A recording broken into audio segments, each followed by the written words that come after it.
Solo la prontezza di riflessi degli automobilisti ha permesso di evitare una tragedia lungo la strada regionale 11.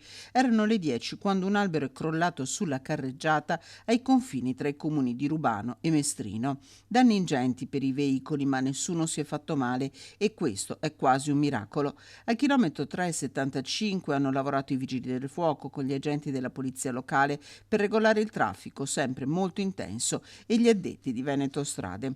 Tra i primi sul posto la sindaca di Rubano, Chiara Buson. Avevamo da poco fatto una perizia su tutti gli alberi e temevo che o fosse sfuggito qualcosa o insomma qualcosa di non previsto. L'albero caduto appartiene a una proprietà privata, non appartiene quindi ai fusti recentemente controllati da un agronomo per verificarne la stabilità.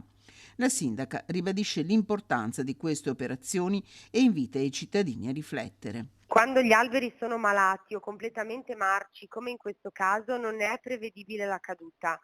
Se ci fosse stato un motorino o una bicicletta che percorreva quel tratto di strada, oggi staremmo piangendo qualcuno e invece per fortuna per tramite delle assicurazioni dopo un po' di rotture di scatole tutto si risolverà e sarà solo un ricordo.